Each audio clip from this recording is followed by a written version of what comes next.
د حضرت عائشہ صدیقہ رضی اللہ تعالی عنہا نے روایت تے فرمایي چې نبی کریم صلی الله علیه وسلم به د شعبان په میاشت کې ډېرې زیاتې روژې نیولې.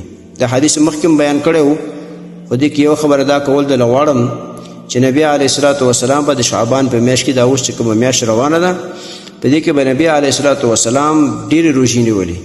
دغه حدیث صحیح بخاري او صحیح مسلم روایت کړی دی. به دې لاندې محدثین لیکي چې نبی علیه الصلاة وسلام نه پوښتنه وکړه شوه. په یو روایت کې راځي چې اسامه ابن زید رضی الله تعالی عنه په یو حدیث کې په خپله نبی علیه الصلاة وسلام نه سوال وکړی شو چې تاسو په دې میاشت کې روژې ډېرې ولې نیسئ؟ نبی علیه السلام له جواب کې وویل چې په دې میاشت کې الله جل شانه ته د خپل بندګانو اعمال پیش کیږي. زه غواړم چې زما اعمال په داسې وخت کې پیش شي چې زه روژه یم. او یو روایت کې دا راځي چې نبی علیه الصلاة وسلام وفرمیل چې د شعبان میاشت کې الله جل شانه ملک الموت ته د هغو خلکو نمونه ورکوي چې کوم په دې کال کې مړه کیږي.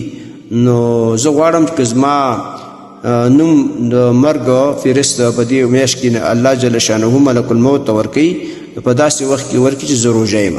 نو محترم مسلمانانو ورونو، موږ نه هم پکار دی څه پته لګي چې په دې میاشت کې الله جل شانه زموږ او ستاسو نمونه ملک الموت ته حواله کړي. نو په داسې وخت کې حواله کړي چې موږ او تاسو روژې په دې میاشت کې روژې ډېرې ونیسو.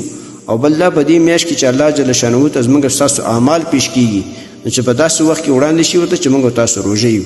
د دې وجې نه دا اوس چې کومه میاشت روانه ده شعبان، په دې میاشت کې روژې ونیسئ، ډېرې ونیسئ او دغه ثوابونه ځان دپاره حاصل کړئ او د نبي علیه السلام په دې حدیث باندې عمل وکړئ.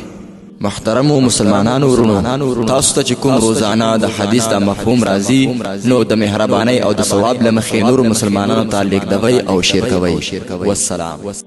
د دیوبندي مسلک حنفي کاروان سټوډیو لخوا وړاندې کیږي.